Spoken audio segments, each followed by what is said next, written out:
Welcome to Remembering the Forgotten, a space where leaders think out loud without polish or performance. No scripts, no personas, just the quiet clarity that emerges when the noise drops and the mind is free to speak for itself. And today I'm joined by Mike Adams, a super connector whose life has been shaped by one simple truth: the right introduction can change. Across 3 decades at Apple, HP, and Zoom, and now as the founder of IntraStars, Mike has built ecosystems where people, ideas, and opportunities find each other. Mike sees patterns where others see noise, opens doors without keeping score, and brings a generosity that turns networking into genuine human possibility. He doesn't just make intros, he creates the moments where someone's next chapter begins. With that, Mike, a welcome to you to my show today. Thank you so much, Marcus. What an introduction. Wow, I feel honored. That's a great way to put it.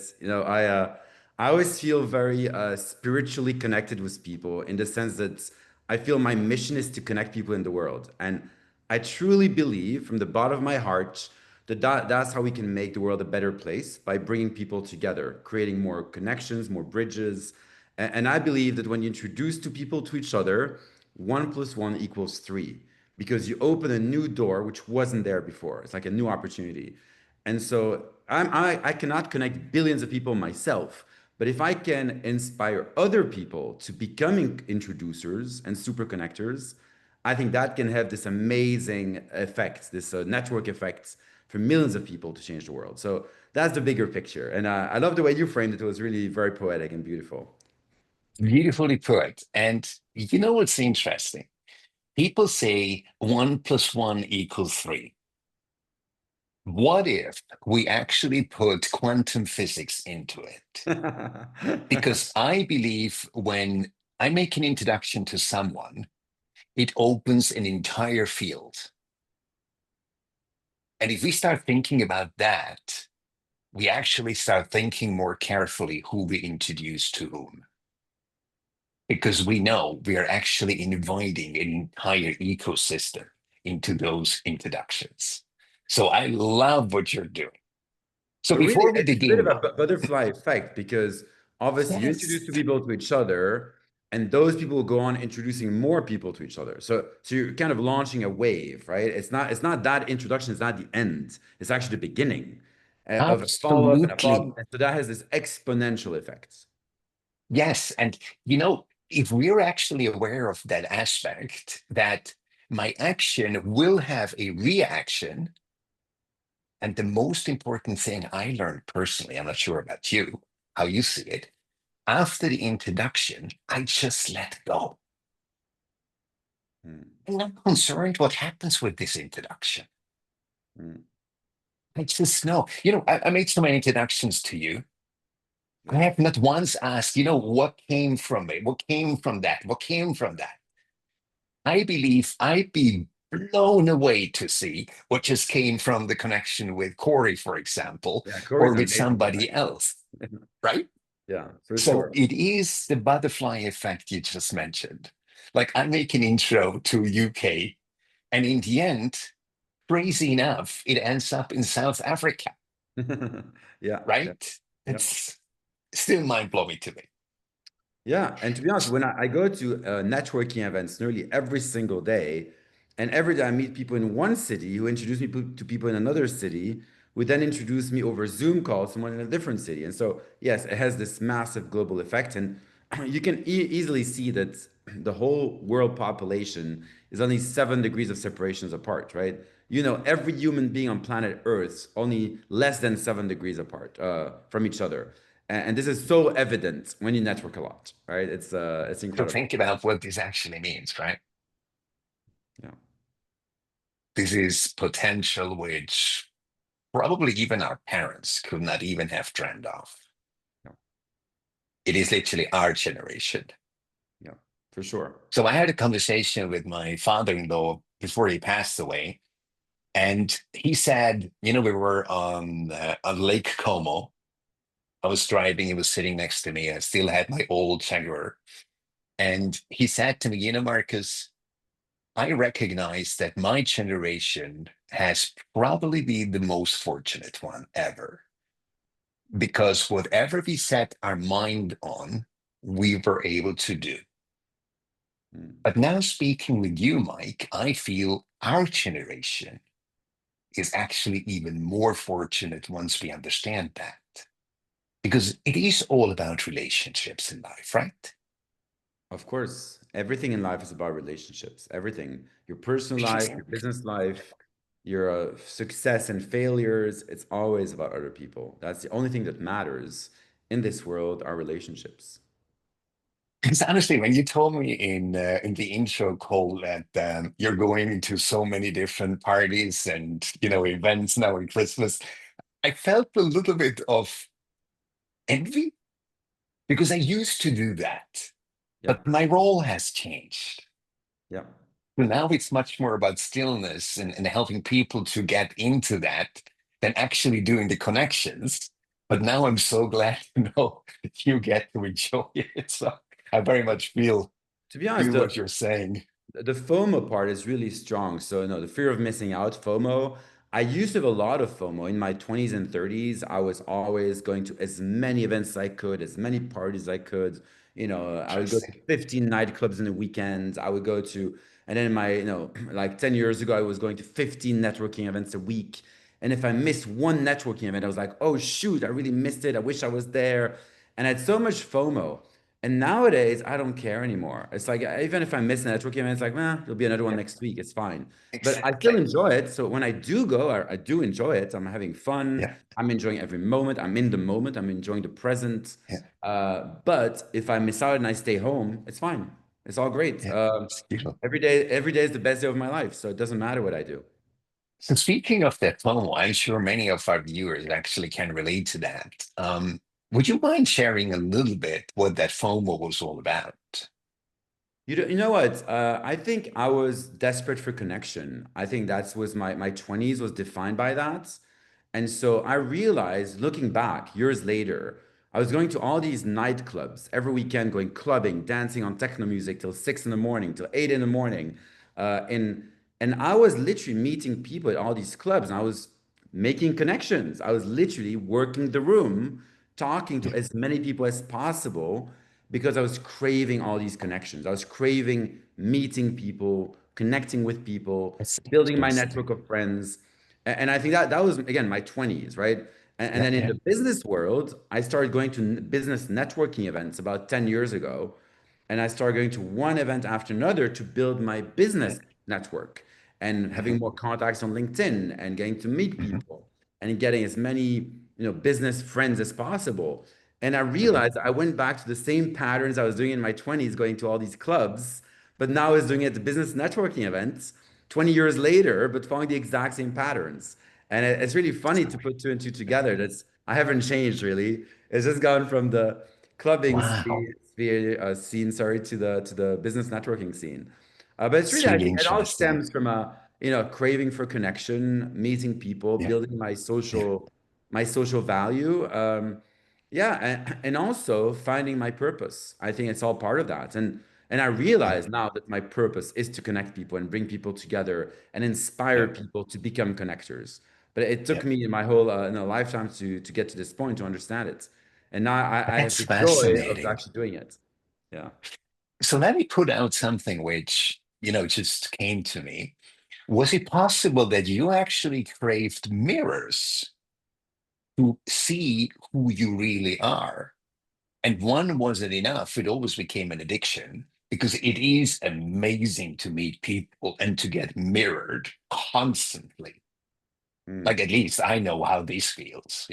I was teaching, I had 4 weeks of classes, then I had the next 14 people who admired and adored me. That becomes a drug. mm. And I assume it could be very similar that craving these connections is actually about being recognized by these people. feeling connection.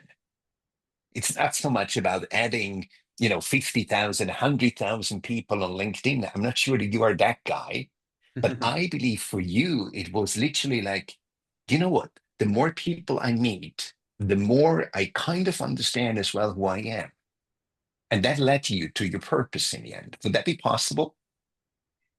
Maybe there's a bit of that. I don't know. That's not the way I would perceive it. It's about mirroring. But what I do realize, it's meeting all these people. You have so many conversations, and so most conversations are pleasant or nice, and that's fine. That's great.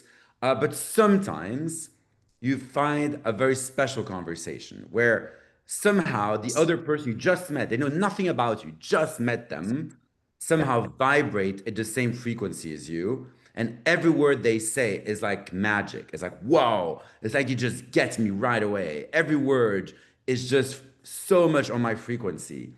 And that's sometimes you get these magic fascinatingly moments put. and you feel, Yeah, wow, that's an yeah, amazing yeah, experience.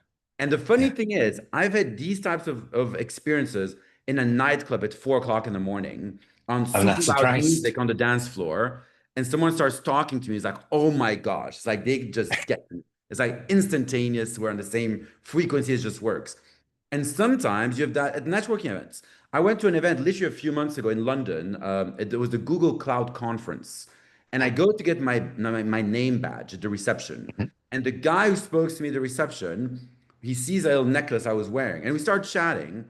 And mhm, instantly we connected. And this guy at the reception, he works for Google. We spent 5 hours mhm. talking to each other at this conference. It was Incredible. insane. It was crazy. It was like, wow, Wow. magic. So again, sometimes you just feel that connection so Yeah, strongly. And I yeah. think I'm craving those magical moments. And I think the more people I talk to at events, Beautifully the more chance put. I can find that incredible, like same level frequency vibration with someone you meet. Never heard it explained this way. I love it. Mm, And you mentioned that frequency, right? yes. So, which brings me to a very special aspect. And this is something I want to read because it's very important for our conversation. When I say stillness, and that is that frequency, I don't mean peace or quiet. I mean the place in you untouched by pressure, noise, or performance. The place that knows before the mind thinks. And that's the layer I'm inviting you to speak from today. Mm. So here's my first question, Mike. Where in your life do you meet the you untouched by expectations? Where is it you can just be you? I think mostly when I'm in nature, I love to be in nature. I think that brings me inner peace. I love to walk in the park. I always go on beaches. I like to swim in water. I think those moments, I feel like probably the best, the most authentic version of myself by myself in nature. I think that's even though I live in a city, I don't live in the countryside at all. I'm a city guy. I love to be in big cities with Mhm. millions of people. I visit all the biggest cities in the world, like Mexico City, Tokyo, New York. So I'm a city person. However, in those city moments, I love to be, take an escape in nature. For me, that's when I can be my true self, I think. Just being by myself in nature with animals, whatever, going to the zoo. I really enjoy those moments. You know. It's amazing. So this brings you to a follow-up question. When you go into nature, do you sometimes just take off your shoes and your socks and just touch nature, feel nature? Do you do that sometimes? To be honest, I obviously if I go to a beach, I always be barefoot on the beach. That's where I do it. In a forest, typically I don't do it because I don't want to walk on Yeah, branches. that makes I sense. don't. I would. Absolutely. I would because I would love to feel that contact with nature. But I don't. It's not something I do. But yeah, maybe I should. That's a good advice. It's Maybe I should go to the fascinating. park and take off my shoes. But I haven't done it yet. Not yet in the park in London. So let me share with you what I'm doing 3 times a week. I'm an endurance runner, so I do 7 miles 3 times a week. But that's not about that thing. So I run to the sea, and the sea is quite rough.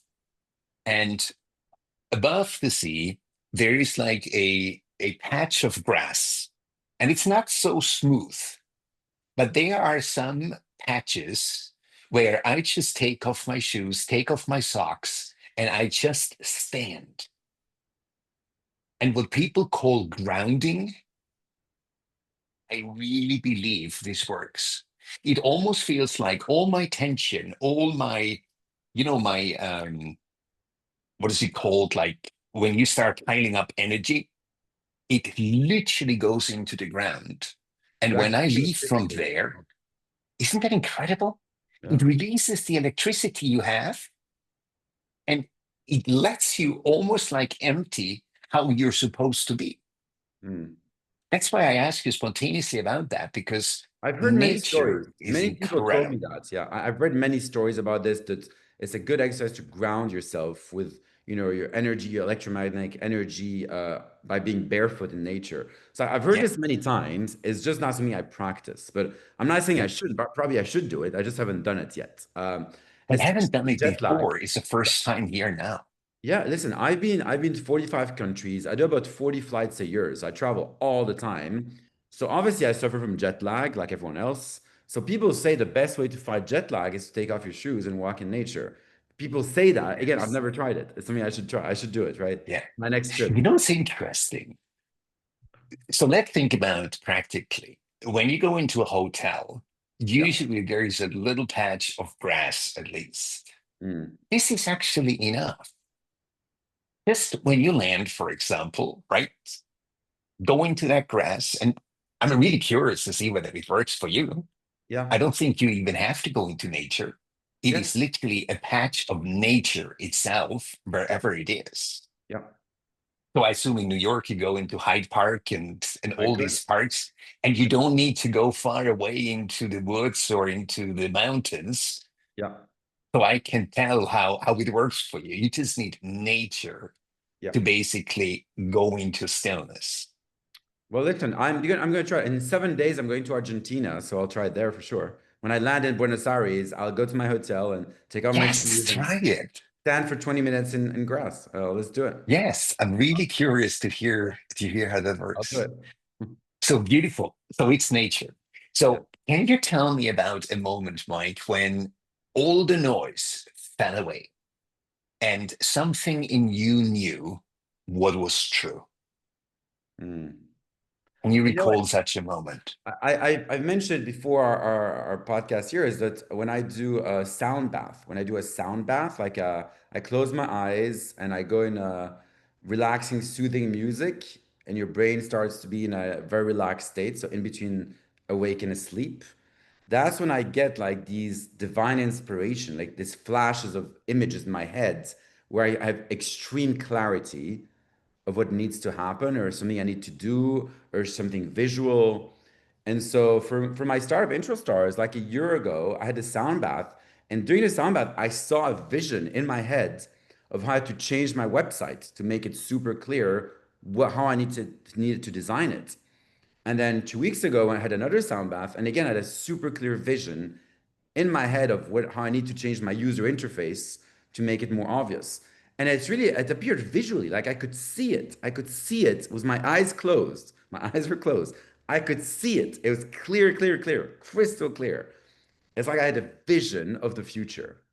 And, I think it's always when you're in these in between states, half awake, half asleep, where you get these divine inspirations, these divine ideas, like someone is telling you or showing you what you need to do or what needs to happen, or you're basically seeing the future and you just need to build it, right? Um, so I think, yeah, when you're in this in between state, when you're half awake, half asleep, so sound bath obviously is a great thing. Could be meditation, of course. Could be breath work. Could be walks in nature. Taking a shower. All these things put you in this relaxed state, right? So there's many ways to get there, but the goal is to get to that state, that in between state between awake and asleep. And for me personally, sound baths seem to work. I've 2 or 3 times, I've had like very clear visions while I was having a sound bath. It's Um, fascinating. but again, it could be anything. Let It's me just that works for let me me. translate it for Yeah, me yeah, into not metaphysical language, but just straight down language. I'm curious to see whether you see yourself in it. So normally you are in your headspace most of the times. A lot of chatter, a lot of noise, right? hmm, But you're nodding answers that already. And what happens is you use sound bath. Let's stay with sound bath. Mm. Sound bath basically is the conduit which lets you go out of your mind into a state which is not normal. So if I meet Mike in Buenos Aires, somewhere in one of the busiest streets, it's probably not that state, right? No. Very interesting. So many people say this is like in a divine intervention, or this is like the universe speaking to me. Mm. What if this is actually your original design, how you have been created before the world told you who you had to become?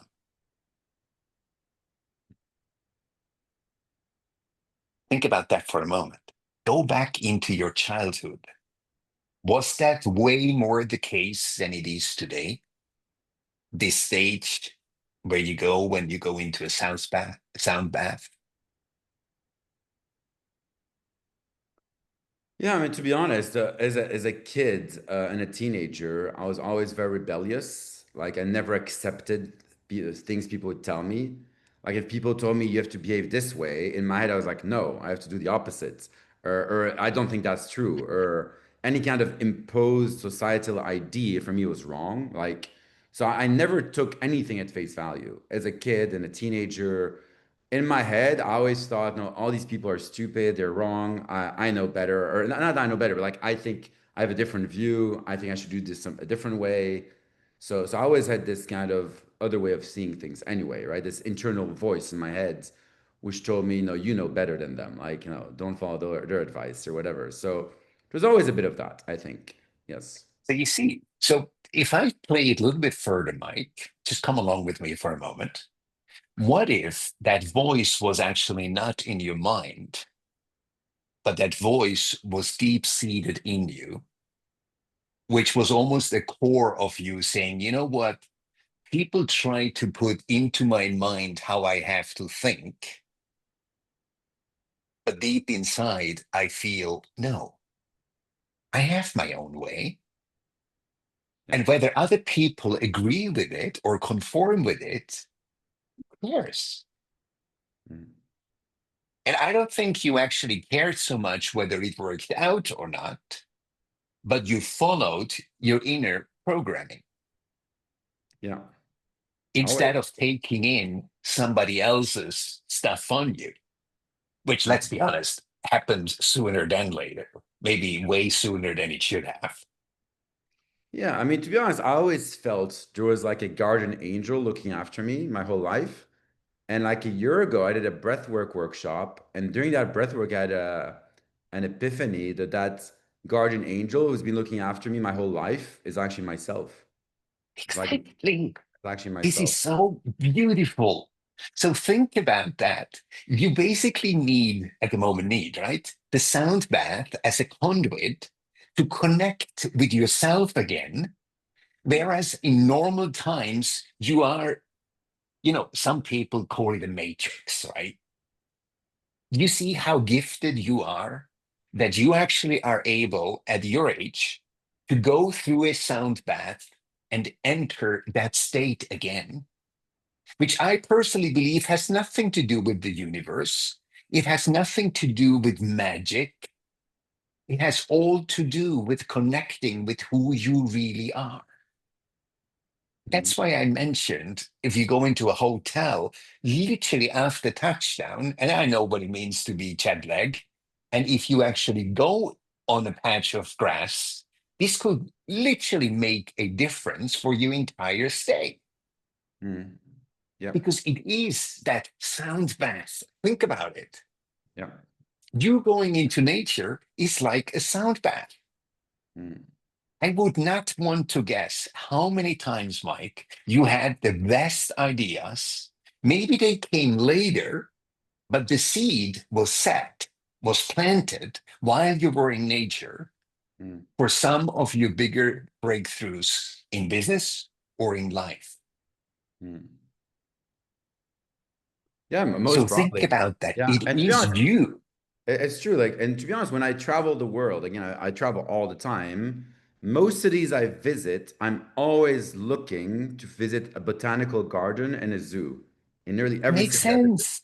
So again, Totally that's my makes go-to for every sense. city I visit. Yeah. Yes. Yes. You see, people say, like, how is it possible that you go to New York and you can go into Hyde Park, for example, and you find stillness there? Because it's not the environment that makes the difference, it is your intention. And you somehow knew that, you know what, that thing, and I didn't put it into your words at all, it came from you, that you realized, gosh, that sound bath thing led me to myself. So now imagine what this means if we find a way to get to this original design compared and not compared, combined with all your life's experience. This makes you, as people will call it, superhuman. I call it human. Mm. I call it human. Yeah. Tapping into your initial resources, combined with all the stuff you learned, together equals human. So I'm so glad we have this conversation. And I can tell you, this will be of so much help for anyone who listens or watches this episode. Because, people today are in the noise constantly, in that matrix, in that mind matrix, right? Mm. So here's a follow up question. Can you remember, Mike, when you had a moment where you realized, stop a moment? I believe I am living someone else's script. And what cracked it open? I never really had that where I thought I lived someone else's life. I never, again, I already always had a rebellious mind, so I was always doing my own thing. Now, maybe I was chasing the wrong things. I hadn't found my purpose yet. Maybe someone else told me, "Oh, you should chase this or chase that." And maybe I did chase that for a while. So I think I was always myself, but maybe I was chasing the wrong things or trying to compare myself to others, et cetera, et cetera. I think we're all doing that. It's normal, part of our evolution for sure. But as you grow older, I think you get more wisdom and you find your own path and your own goals in life. So yeah, I'm at a point today where I don't have to be super materialistic. I don't have a car, I don't have a watch. I have literally nothing of value, of physical value. So if someone came to literally, rob my apartment, there's nothing to take. There's nothing like Right. so I have nothing of value. All the values in my heart and my soul and my mind and my bank account, sure, but but I mean not no material possessions. That's what I mean, right? Right. And for me, Right. that's super important. That's not a detail. That's actually very important. It That's kind of is. Zen philosophy to not attach yourself to any material possession, right?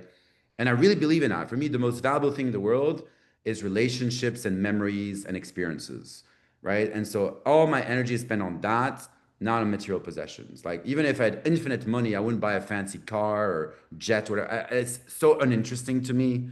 I have no interest in material possessions at all. Like, yeah, I I want to have love nice. that. So for me, it's all about what's gonna be left after I die. Like, what's my legacy?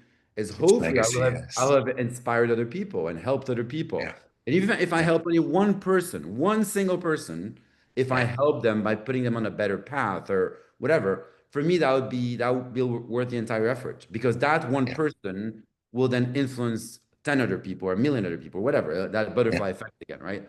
And so for me, that's really only all that matters, right? Everything else is nearly irrelevant. Yeah. It's interesting. You actually answered a question I just had. There are always a few causes where I feel called to help, even if I will never see any benefit of it. And one of them is yours. And when we had the pre-conversation before our show now, what you shared with me, what you want to do in terms of interest stars, That totally gives me the answers combined with what you just shared. Because you are extremely fortunate. You grew up in a way that was almost unattached in terms of your environment. And you somehow have been able to keep that own counsel without ever being programmed by someone else's script, which, to be honest, is probably 99.999% of humanity lives somebody else's script. Yeah. And that's why I'm not surprised when you say, Marcus, no, I actually cannot remember a moment because no, you probably never really lived somebody else's script. Mm. You followed maybe the wrong voices and tried something out, but that Sure. never removed you from your core. Yeah. So you see why I'm so enthusiastic about it, because everyone who listens can actually imagine, stop. If Mike never moved out of that core foundation, maybe I can return to mine. Mm. And anyone who listens, whether you're 10, 20, 30, 50, 60, 70, 80, 90, 100, it is never too late Absolutely. to Yeah. literally say, you know what? Okay, let me just ask myself, am I really living my life or am I living after somebody else's expectations? Because script is an expectation. And if you realize, okay, I have this amazing career, am I fulfilled? No. Would that be what I would be doing if I had all the means in the world? No. So then start asking yourself, is this really as good as it gets? Or is there more? And then literally start following what comes up from the core. Because in the end, it is us. So, Mike, I can imagine, even if you are grounded in your own self, there are sometimes moments when you are being pulled out of that stillness, even temporary. And what is it that lets you return to it again?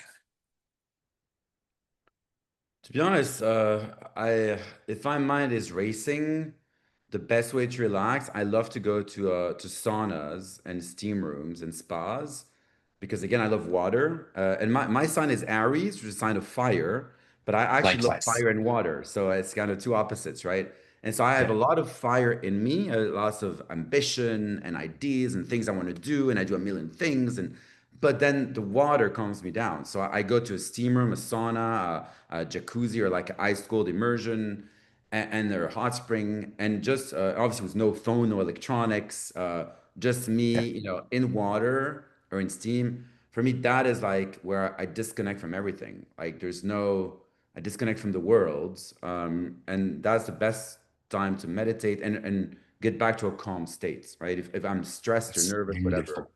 Uh, and they're going back to nature, looking at animals. So animals, when I look at animals, all my stress goes away. So I go here to St. James Park. There's lots of geese walking around the lake. And we look at a goose in the eyes. I stare at them. The goose lives in the moment. They have Mhm. no past, no future. They live in the moment. And so if you just look at the eyes of a goose, it takes you back to being in the present. There is no past, there is no future. There is only the present. And that means the stress is Beautiful. gone. There is no stress because stress is only past or future. The present has, Exactly. yeah. Exactly. So if you think about, so if I take this a little bit further, there is a saying, Mike, that most people, maybe half of the day, they live in the past, being angry or frustrated about what happened. And the other half of the day, they worry about the future. And let's be honest, the future might never come. This might be the last breath you and I have here, and then it's gone. Yeah. And then it's 11:59, and the entire day is gone. They are getting tired. They need to go to bed and realize I haven't lived a moment. I was in the past and I was in the future. Yeah. And that must be terrible. to live your day in, day out, day in, day out. It's like a hamster on a hamster wheel. I mean, the reality is, I think we all do it. It's in our human nature to live in the past and the future. We do it all the time, but it's just about taking some moments to be back in the present, like consciously making a conscious effort that for the next 5 minutes, I'm going to focus on my breath, on meditation, on looking at geese in the park, going to the sauna, being in the moment of that moment. And then the rest of the day, sure, you can worry about the past and the future, but at least take some breaks where you're back in the present. Because you can't be in the present all the time. You do have to do some stuff for the future, right? You can't, again, there's a You balance. know Like, what's interesting? yeah, Let me add something to that, which might make a few people think. I totally agree with you. You cannot be in the present constantly. You have to do stuff in the future, and you might have to think about stuff that happened in the past. yes. However, what if it is actually all done while you are present in the moment? I But can now be present in the moment and think about what's coming next versus leaving the present and going to into the future and be there and freak out. mm, Because then I attach myself to what might come or not might come. But here, it's that safe place where I know, you know what? This is what you actually described when you were a child. You were in the present moment. You thought about future events. That's why you were able to experiment. And Mike, I believe you're still doing it. You are in the present moment when you start thinking about Intrastar's future. You're not going into the future. You are here, present. And you know why I actually believe this is really the case as a key? Because that's when we access what I call the executive functions, especially like intuition, fantasy, you know, especially for you, you need a lot of fantasy at the moment. yeah, Because as we discussed, you are going into a field which probably no one has been the right. same with me. Yeah, Literally, we are creating a category of its own. yeah.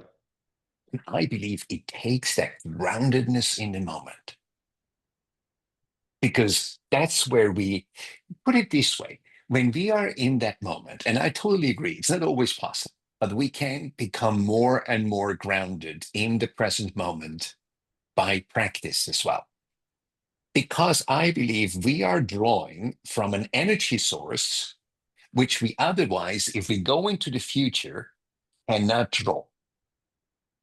It takes the present moment to be able to envision ourselves there, but we are still here.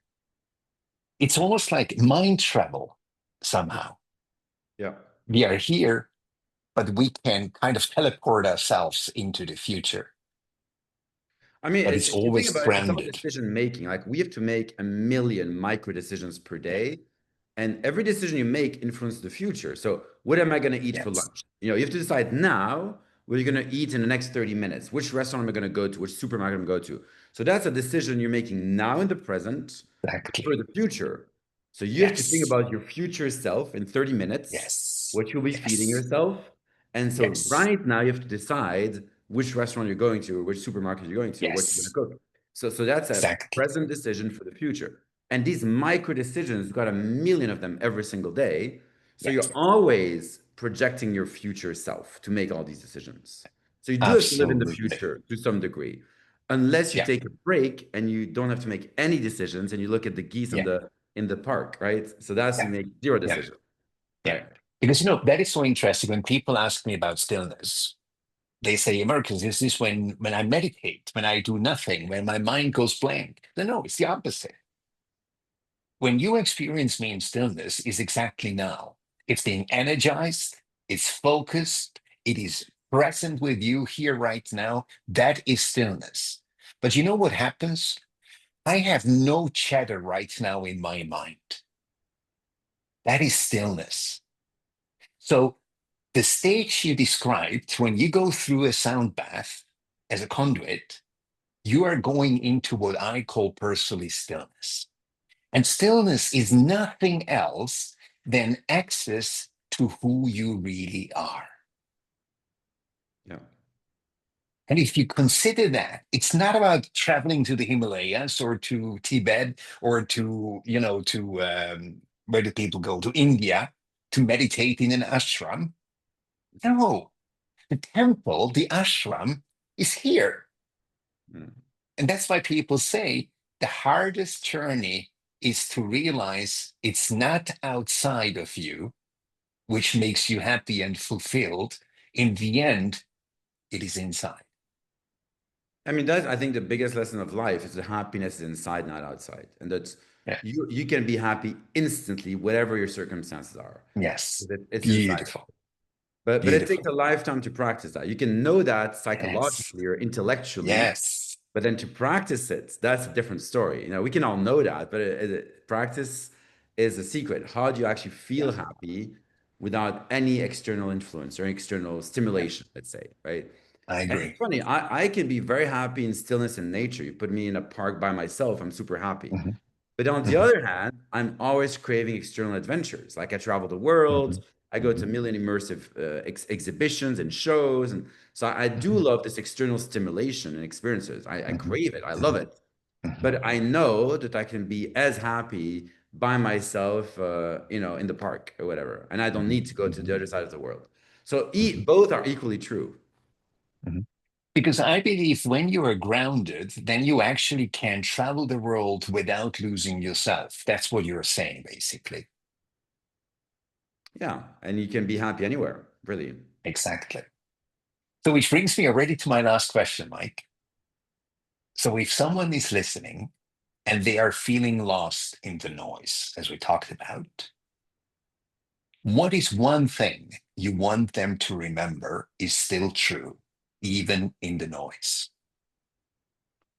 In the noise, I think the best thing you can do is go to a networking event and talk to random strangers. And when you talk to them, always ask them how you can help them. And that will only create positive conversation, positive energy. And then I think will elevate your mood and your purpose.